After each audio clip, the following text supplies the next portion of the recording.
Já, komið þið sæl og verið velkomin í þáttinn. Ég heiti Viðar Þorsteinsson og einn af umsjónarmönnum í þessari röð af þáttum sem eiga að fjalla sósíalisma, vinstri hreyfingar, svona framsæknar félagshreyfingar og réttlætisbaráttu í heiminum.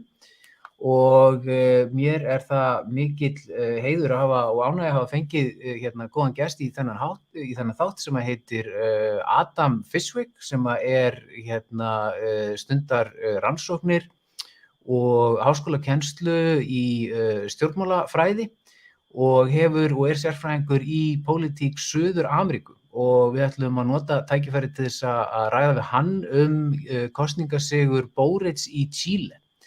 Og það gaman að segja frá því að Adam á leið að flytjast til landsins þar sem hann að fara að taka við stöðu við háskólann á Akureyri.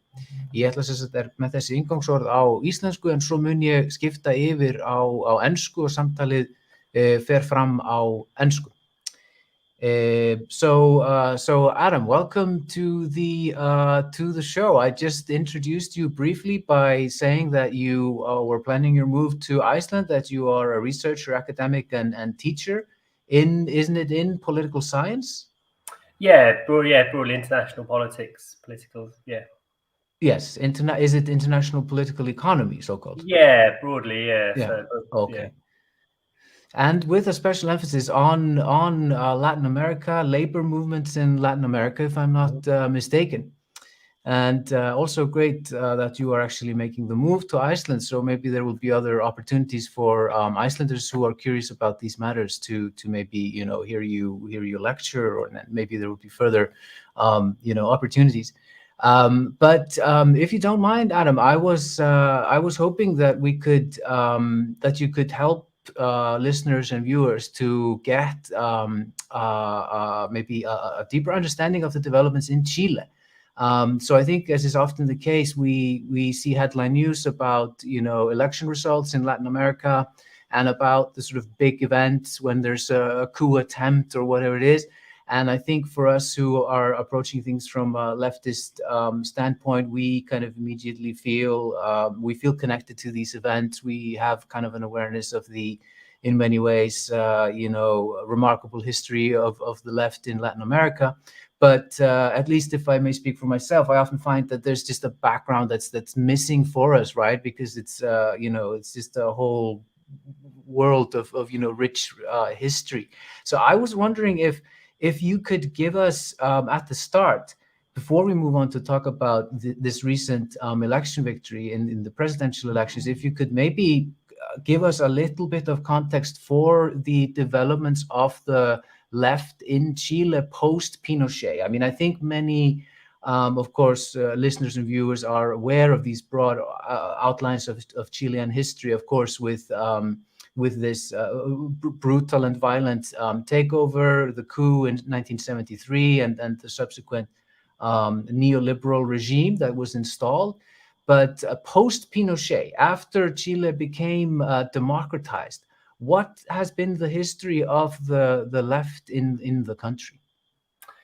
So I think it really starts from what you said there. Like it was, and I think you can't overstate how disruptive or destructive that period of the military regime in the 80s was to 70s and 80s was to the Chilean left.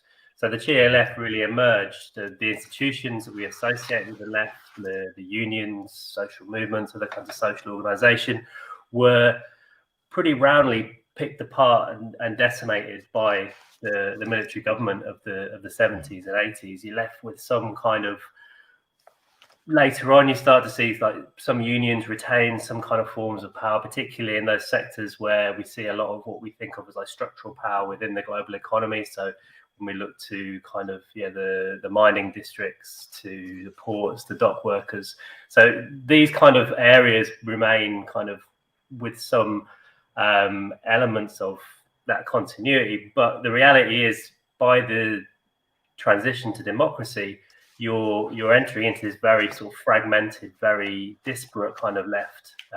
That's not helped by the fact that you obviously, with the transition to democracy, you kind of have this managed democratic transition where the Socialist Party, the party of Salvador Allende, forms part of the new ruling coalition, which obviously democratically elected, but really retains the main kind of economic, political, social structures of the previous regime. So the constitution continues, and obviously this plays a really important role in the most recent round of protests and the recent election of Boric. So you end up with this very fragmented left. So really, you have this process of reconstitution, reorientation, as different fragments of the left begin to re-emerge. And again, mobilization, organization is sparse, disparate, fragmented, until again you start to see these kind of quite explosive events happening, really with what kind of saying to symbolize it was the 2011 student protests. They had some sort of origin in a few years earlier where there were high school students protesting.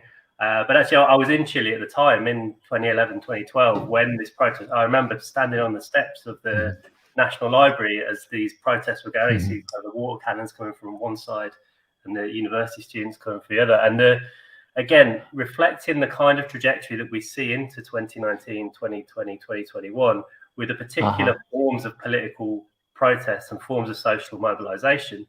And what this moment in 2011 allows for is then this opening of political space for different kinds of left movement organizations, which have continued in different forms throughout the country. So indigenous, feminist, environmentalist, these different forms of organization then allow this space, this political space for these to begin to re-emerge and start to kind of move towards a kind of recomposition. So would it make sense to say that after this massive blow and this long period where the left was largely suppressed in Chile and partly violently, I mean people were literally killed and people were driven out of the country, so would it be correct to say that in this way the Pinochet regime sort of succeeded really in stamping out the left, and once the country was democratized, it's taken a while for the left just to sort of recover and really just reinvent itself in a way, or were there remnants really of the older left that could be relied on? Yeah, I mean there were so the Communist Party has played a role in elections over the last few decades within Chile, but really as a kind of organized political force that can mobilize in the way that we've seen it mobilize over the last few years, there just wasn't space for that. So, I think, and one of the things that is really important and remains really important in the kind of nature and the possibility of left organizing and left politics in Chile is that remnant or the continuation of state violence as well. So 2011, the student protests were characterized by really extensive forms of state violence. Indigenous protests in the south of Chile. Yeah, so you've still got you saw it very clearly in the most recent round of protests. It was the protests that emerged in 2019 with very violent forms of police repression, targeted attacks on activists, people losing their sight.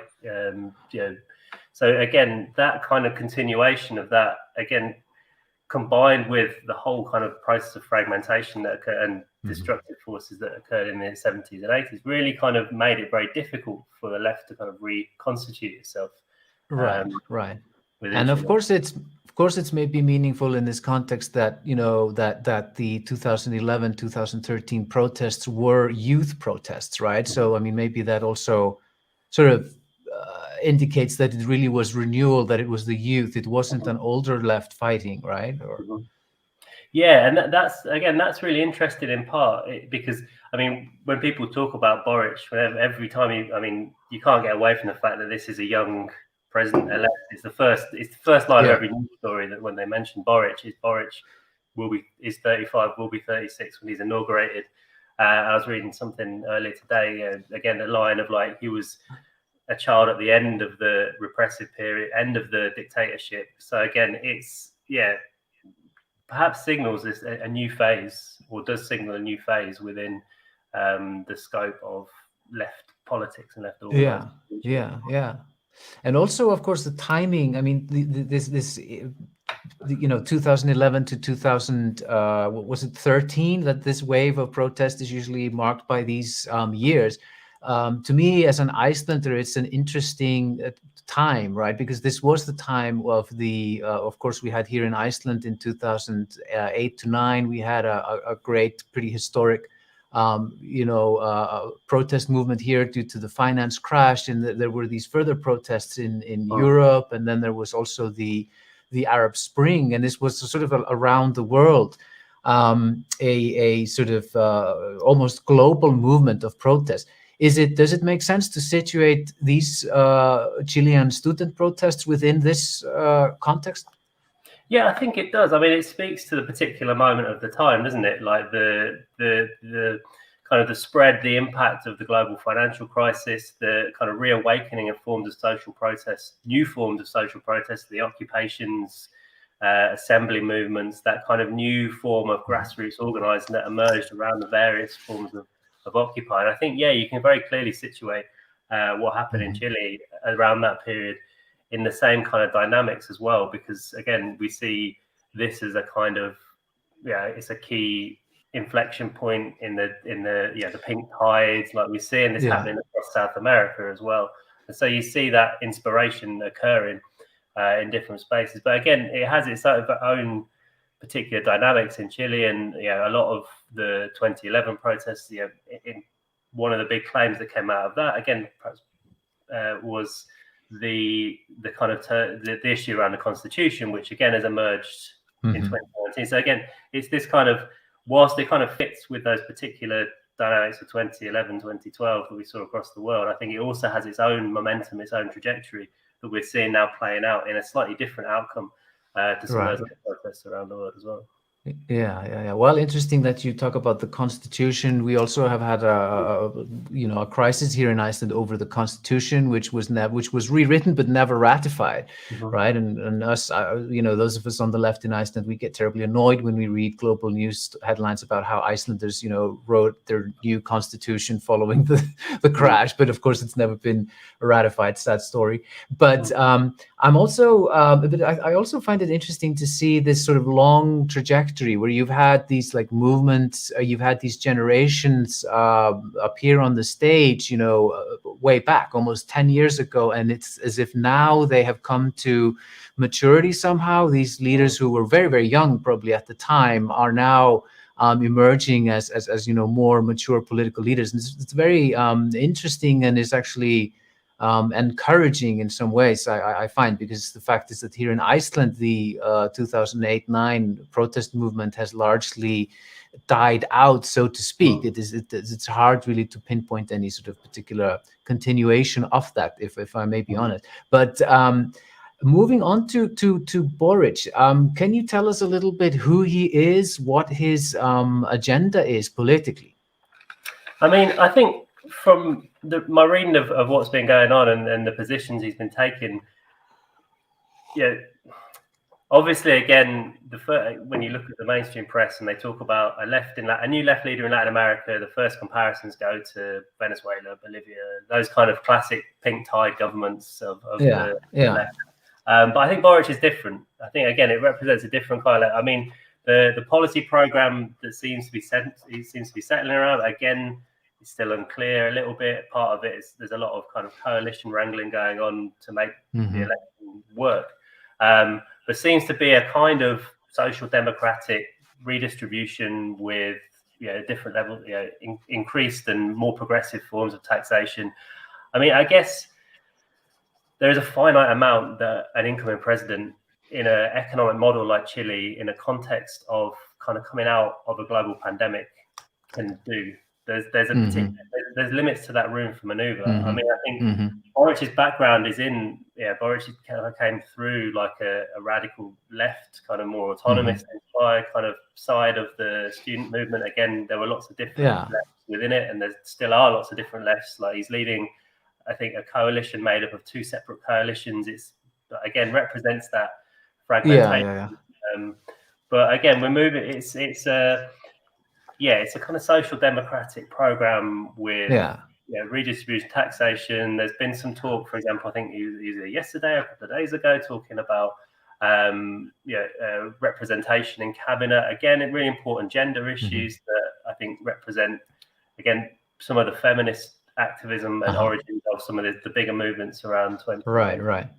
So perhaps there is a more kind of a strongly sort of a liberal side to him in comparison with some of the other Latin American socialist leaders, right? Yeah, I guess. And when I say liberal, I mean in of course, and I mean I don't mean that as the sort of like negative term that we sometimes use it as. I mean, of course, I mean Latin America has these real social issues around that, such as gender, where the situation is perhaps worse for women than it is in Western Europe. So I do say that with a positive intent, really, that the emphasis on women's rights, for example, indigenous rights, we might frame that as that's what I mean when I say liberal. Yeah. Course. Yeah. So and I think that's in part. I think there's kind of like two sets of social forces in a way that he's having to navigate at this point. Obviously, there's the kind of diversity of his coalition, which ranges from the Communist Party to the Frente Amplio, the 2017 election. But there's also the outcomes of the Congress and the Senate are still very heavily dominated by, well, not dominated, but there's a very heavy presence of the right. And so what can we do in those spaces without, again, all the different kind of mechanisms that the right have in these kind of circumstances that we've seen play out in different ways across Latin America as well. But also you've got the kind of the Constitutional Convention, the Constituent Assembly around that, which again represents a really diverse array of these social movements and activists from indigenous communities, from the feminist left, and these different dynamics that are environmental issues. That, again, so he's navigating these two spaces, and where that program ends up sitting and how that program ends up navigating it is a challenging time. But for me, looking at it, it could offer lessons in the sense that it could point us in the direction of what a progressive exit from the pandemic could look like. I think we still don't really know what that's going to look like. If that can play out in a place like Chile, I think that could be really, really interesting as well. Yeah. But I suppose it would be good if you explained just a little bit how the presidential democracy works in Chile. I mean, how powerful is the president actually, and what can he do when he doesn't have the parliamentary majority behind him? So I guess it's difficult in a way, isn't it? I mean, it's because he's not just navigating the parliament itself. So there's not a clear kind of cut left and right block that he's trying to navigate. Within his own coalition, there's multiple parties that are also represented throughout the Congress and then within the Senate as well. And so it's about kind of balancing the possibilities of what that new government can do, what that new government can achieve within within a kind of multiverse of the left and a kind of and a continually kind of influential and powerful right. So from what I've understood, this movement that Boric hails from is, as you described it, it's a very sort of fragmented movement. I was trying to educate myself on this, and I found myself completely lost in this jungle of coalitions with different acronyms. But in the end, I actually thought, well, this is interesting, isn't it? Because it seems to have been very vibrant. It seems to have been a very, a powerful left despite this fragmentation. And I sort of thought, well, maybe we shouldn't always let, others tell us that it's necessarily a bad thing to be, fragmented this way. But this movement, this sort of movement of smaller political parties, I mean, did they align in some way formally with the Socialist Party in order for Boric to win in the presidential election? No, so I mean, the Socialist Party wasn't part of that coalition. So the Socialist Party was allied with the Christian Democrats. So that was the kind of that's the core two big parties that typically would be the kind of centre left versus the centre right or the right within Chile. So this new coalition around what was called Frente Amplio in 2017 emerged from all these different small parties. I think there were some from within the Socialist Party that kind of shifted across, but what this latest round of electoral politics is seen as that decline of those centre-left parties, which have kind of dropped from view, from being that kind of 1-2 spot competing with the right coalition to being a kind of smaller player. So it was that, and then it was allied to a new coalition that was set up primarily around the Communist Party, which is the old Communist Party that's been around since for over decades. So that's the kind of new coalition that's emerged, and but in the end, of course, this presidential election, the way it's organized in Chile, is that you end up with only 2 candidates in the final round, and the candidate that was opposed to Boric was, of course, a very right-wing figure, right? It was sort of an extreme. So that helped Boric quite significantly. So people who perhaps would have been more moderate, saw themselves compelled to vote for him as, I suppose, for them maybe the lesser evil. Yeah, isn't that right? So, in part as well, and it was. I mean, it was interesting, kind of watching from afar, mainly through social media and keeping an eye on what was going on on election day and watching out for what was happening. But it was it felt quite close after the first round. Obviously, in the first round, this far right guy whose I think brother was an advisor to Pinochet said lots of horrible things during, before, and after the election. Really unpleasant kind of really far right leader. Obviously, kind of created a bit of abhorrence towards that, which allowed that to happen. But also, it was about the same time the mobilisation of working class voters to come out and vote for Boric. That was again part of it, in line with much broader electoral trends around sort of electoral politics around the world. And was that successful? Yeah, it was, but they're really interesting. I mean, I say interesting, but kind of quite sinister things that happened. So, for example, on the day of the election, the bus routes out of working class neighbourhoods to the polling booths were suddenly really inconsistent, and buses weren't showing up, and there were photos of buses just left in the depot. So there was this very sinister kind of move to try and voter suppression, essentially, to block working class voters from getting out to vote. And again, this is what we still have to be worried about. And it was interesting you made that reference to the Icelandic Constitution and how that was written but never ratified. Now the new Chilean Constitution is due to be drafted and finalised in July this year.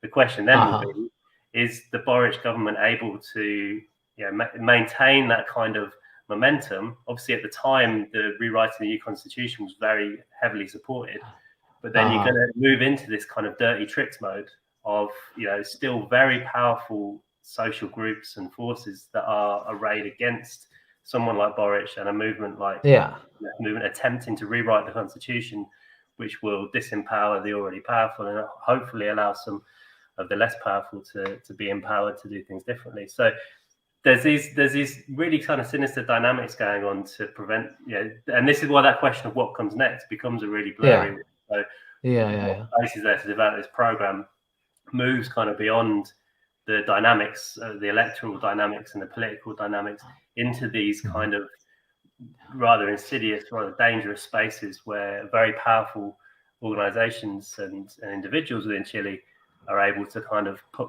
things in the way and barriers in the way. Yeah, I mean, there's one thing that we should know, I guess, about Latin American politics is that it's dangerous to be a leftist, and the rules are not going to be fair to you, right? If you come to power. I mean, I think we've certainly seen that with the different coup attempts and with the judicial coup in Brazil, and I don't know, in the way also, of course, the way the media in the West works to delegitimize leaders, often with limited reason, and in any case, often in a very hypocritical way, right? Because I mean, Latin American politics can be quite sort of, I guess brutal, and it's probably best not to be naive about that.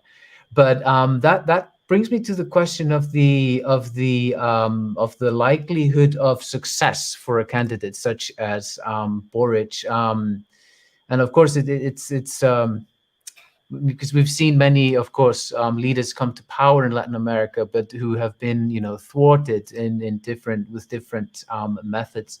What is he going to have to do in order to, well, I suppose, first of all, survive, and second of all, to actually, make achievements? Is there going to have to be developing more of an alliance with the Socialist Party, or how do you picture that? So I think, for me, and maybe this reflects my own kind of sort of political sentiment in here, I think that the dynamics that are going to be key are building, consolidating a kind of new social base. And I think that will align with what's gone on after October 2019 and the consolidation of those movements and what they represent. And I think the way to that government that comes to power is able to navigate the tensions that I assume will certainly emerge between the Constituent Assembly Constitutional Convention that is involved in drafting the new constitution, which represents a potential political power base for the left through its the different and diverse social movements that are represented within it, and the Congress, the formal political space, if you will, the formal institutions of government in the Congress and the Senate and so on. So I think how it depends how they're then able to build and maintain that new, potentially counter-hegemonic kind of form of political space and institution. And I think this, for me as well, a little bit goes back to that question that we've talked about a couple of times around the fragmented left coalition that he sort of heads. Because I think that is both, like, it's obviously a huge challenge for a left leader to navigate those tensions and those fragmentations, but it also opens up an opportunity as well to start to think about ways to remake those representative institutions that are so important for the left. It brings together these kind of debates and issues around the kind of bottom-up, horizontal forms of left politics and how they engage with institutions of power. So I think that becomes a really interesting issue. I think another challenge that's going to be really pertinent, and again, this is one that perhaps moves back to the more kind of bread and butter of politics and governance, comes down to how he is able to manage the financial implications of the COVID pandemic, which obviously the COVID pandemic had a massive impact on Latin America. And in Chile, it's resulted in some quite significant financial deficits. So how to maintain that, how to rebuild a tax base in the context of an ending, but possibly also continuing financial and fiscal crisis in government. How to do that when we've already seen dynamics of it happened from the October 2019 onwards of financial corporations, this sort of the fleeing of investors in a way. So that creates problems as well. So again, these are real meaningful challenges that are going to have to be overcome. And I think in part it's about it's navigating that really sort of difficult tightrope between not falling victim to the right that hamstring you in government, also rebuilding and maintaining the social base that is going to allow you to move forward at the same time. So it's that kind of really line to traverse. Yeah, of course. And I mean, when push comes to shove, and when leaders get tested and challenged, in the end, it's going to be about the social base. And I was quite happy to hear you say that there was a strong working class presence in that social base for Boric and for his politics and this coalition. And I was actually a little bit relieved, because as I was reading about these movements, I thought, well, okay, are these university students who maybe live in a bit of a middle class bubble, right? But it seems perhaps that's not the case, that Boric is able to actually have credibility and support outside of those kinds of, urban enlightened middle class circuits, and really has a working class base. Would you say that this is the case? So again, I think it comes down to how we talk about working class, middle class dynamics within a country like Chile, and the nature of the nature of inequality that's it produced. So obviously, oftentimes when we talk about in Western Europe, the kind of the byword, we're talking about people who are a bit more middle class, is to talk about urban university students and so on.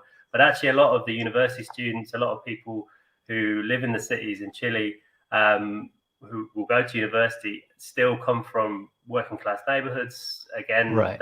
The degree, the extent of inequality produces this dynamic as well. But I think, again, it goes back to that question of the diversity of the left within Chile. Because again, what's happened since the Pinochet regime is that the unions, which were very powerful, very centralized, very able to mobilize in the 70s, have been fragmented. And that's the kind of the nature of the labor legislation, the inability, the challenges for organizing trade unions in Chile has been quite difficult.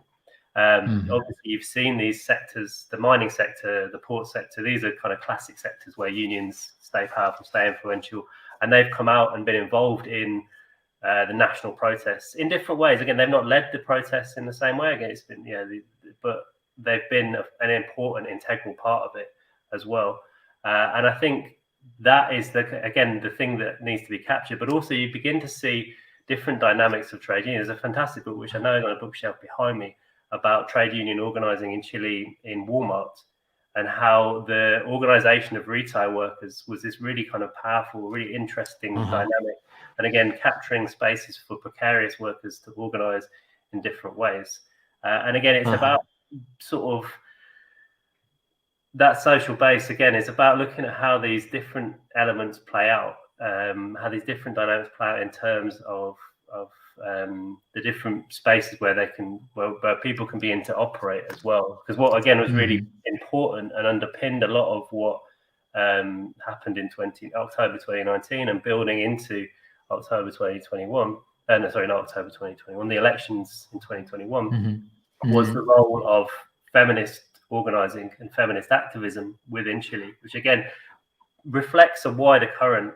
Like we see it very similarly in Argentina. And this really important role of feminist organizations driving things like neighborhood assemblies and spaces for activism and mobilization to kind of thrive and build kind of viable organizational forms that maybe look a little bit different to the way we've classically looked at left organizational forms as well. Right. Could you say a little more about the unions? So I know that Chile has a hugely important mining sector, right? Very significant for exports in the country and all of that, and it still remains a labor-intensive industry, I suppose. Are those workers unionized in Chile, the mine workers? Yeah, I mean, it's been the core of the trade union movement since going back to the 1920s. I mean, it's where trade union organizing emerged in Chile, and it's still part of it, and that they're still quite closely linked to the Communist Party as well. So they were able to survive the Pinochet years. Yeah. So again, differently to not in the same way as they had been. Not with the same kind of clout as they had in the mid 20th century, the pre-1970s. But again, that's a space where unions are able to kind of use this structural power within the industry to maintain a position. And we say you see, obviously, activists within the labor movement in the mining sector would not have done very well under Pinochet. I mean, unions weren't active at that point, but with the return to democracy, you see the rebuilding of unions within these sectors as well. But there's also in Chile, if I'm not mistaken, a sort of a remaining fairly big peasant class. So I mean, I'm not particularly familiar with organizing in the rural Chile. I mean, one of the big spaces where you see kind of rural organizing is around the indigenous communities in the south of Chile.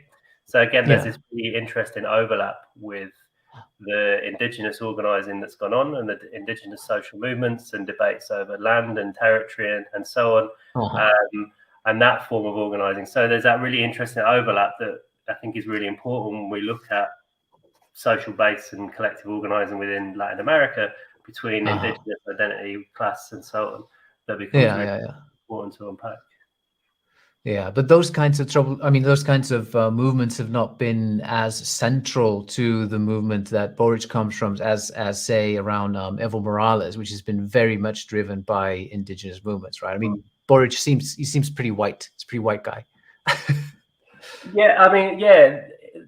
think the indigenous movements have played an important role in the redrafting of the Constitution, for example. So the leader, the elected head of the Constitutional Convention Constituent Assembly was an indigenous leader, and there were guaranteed places within that process for indigenous leaders and indigenous voices to kind of craft, because in the kind of multiverse of movements and organizing and collective action kind of issues within Chile, obviously there's big things around the environment and kind of mega projects and things like that, dams and these kind of classic issues. And a lot of that has been linked to indigenous rights activism within Chile as well. And that's actually been where there's been this continuity of mobilizing of action, again, but linked to very quite violent state repression as well, particularly within the south, within the south of Chile. Right.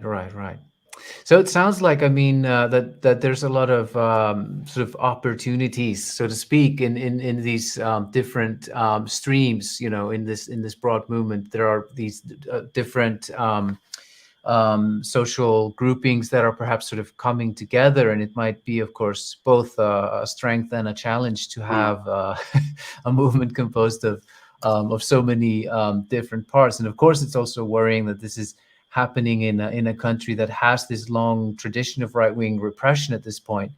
And certainly I would suppose that there is, unlike, say, Chavez's movement, which had a strong kind of foothold in the military, there is nothing of that kind in Chile, right? No, defenseless against, military, against some sort of pressure from the military. Yeah, no, there's nothing like that I'm aware of anyway. I mean, obviously, you've got the organizational forms of things like of the unions and so on, but no, I mean, compared to the military, obviously coming out of the military dictatorship and the security forces, I think still remain quite on that side of the divide. Yeah. But so as our time is sort of getting shorter in this interview, Adam, I'm wondering if and this is sort of a standard question that I have in mind to direct to the people I talk to in the show, is just to ask, from a perspective of the broader left around, the world. I mean, sharing presumably some progressive goals of social justice. We would like to to organize. We would like to learn from one another and all of that. Are there particular lessons from Boric's success in Chile that we can take to heart, sort of wherever we are, even up here in the north, in Iceland, or even in Europe where you have been based? Yeah, so I think there are a few interesting lessons that come to my mind. I mean, the first comes from this point I've come back to a few times about the challenge and the opportunity of fragmentation and diversity and complexity within the left. It reminds me, it sort of thinking about it today and thinking, makes me think of the people might know the book recently published by Rodrigo Nunes about kind of tackling that thorny issue on the left about horizontalism and verticalism,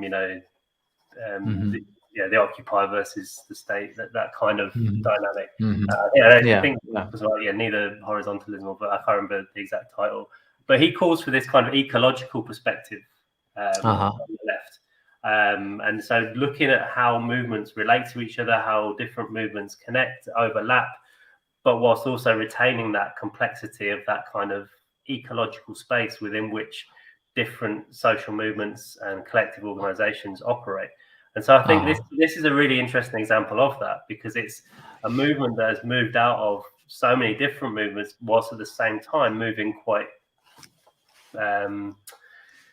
seamlessly into forms of state power as well. And so it's like earlier, that kind of complexity of the different political parties, and then alongside that you've got the complexity of the different social movements that underpin and overlap and disagree and relate to the different political parties as well. So I think that's a really valuable lesson for thinking on the left and from the left, in terms of how to maintain and build out of that complexity. And I think that's a really valuable lesson that's come out of this Boric victory.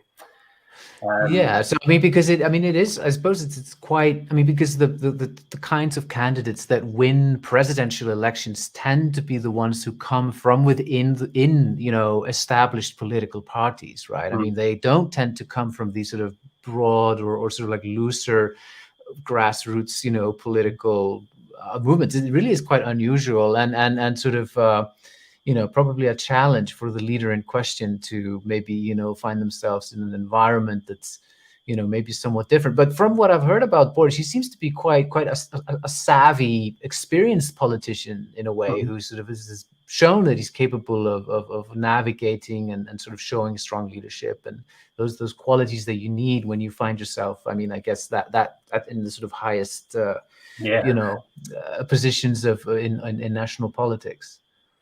Yeah, no, I mean, that's the impression I get as well. Like, it's obviously to be able to navigate that complexity of even your own coalition, not to mention the coalition you're also in coalition with, and then to bring that back into and to turn that into a meaningful electoral force demonstrates, a really important ability. And the impression I get as well is that he's also quite, use the word savvy, I think that's a good word for it, in terms of the bringing the right kind of people around him that are able to communicate to the different audiences, the different spaces. So I think again that's an important part of the electoral dynamic that I think has been interesting as well. Yeah, right. Well, I listened to a podcast interview recently with a commentator from Chile who was sort of close to these movements and to Boric, and the name escapes me, but she said something like one of the big challenges for Boric will be to manage expectations, because it's a matter of fact that actually, really, in some ways, the fact that he made it this far doesn't necessarily fully represent a broad consensus in Chilean society to have a candidate of this type, in the position of president. And there is, the right wing is stronger in the parliament and so on and so forth. That, that there would have to be some management of expectations, right? Because of course people get very emotional and hopeful when there's a victory of this kind. Yeah, no, I think that's it. And that very kind of emotive phrase that he celebrated his victory with. I can't remember the exact wording of it. I tried to remember it, but I've forgotten it. Where he said Chile's the country where neoliberalism was born, and it's now where it's going to die, kind of thing. So this is like, he's going to bring about the end of neoliberalism. Obviously, that's a really powerful, emotive statement. And again, he'll be speaking there to that social base that's so important, but also now comes that kind of navigation, and that kind of already. I was reading there's a professor who's one of his a British economist. He's one of his advisors, Stephanie Griffith, and talking about how already having to kind of roll back slightly some of the tax policies that were in his initial, and that was just to get over, get from the first round to the second round. So again, there is that kind of hard reality that's going to have to be navigated. And so, it's not a kind of revolutionary march from an electoral victory. It's now a kind of really kind of complicated, electoral process that's going to think about how to navigate that. And, you see, it's not just within Parliament, but it's the Chilean media is owned by really powerful economic. Really powerful companies and individuals that have owned these spaces since the 50s, 60s, 70s as well. There's El Mercurio, one of the most famous papers in Chile, has been owned the same family that supported the Pinochet government at the time. So there's these really kind of complicated processes. So I think, managed expectations for sure, and managed global expectations as well. Because there's kind of the excitement on the left globally as well. Like there's a new left leader in Chile. What does this mean? Days from a decade or so. But actually, it's a completely different environment as well that's being managed. Yeah. I mean, of course, Boric can probably start looking forward to smear campaigns in the media and all of that stuff, which is of course the run of the mill. What happens whenever leftist leaders get to power? But I think that slogan is of course wonderful. That Chile was the birthplace of this horrible, violent birth of neoliberalism with Pinochet in '73, and that Boric uttered these words was of course very inspiring. That he said he meant for neoliberalism to die in Chile. I mean, let's hope that these words will be true. But on that note, I think we'll be ending the interview, Adam. It was a great pleasure talking to you and hearing about your take on events in Chile, and perhaps we can have you on the show again. Thank you, Adam. Yeah, thanks very much. Thanks.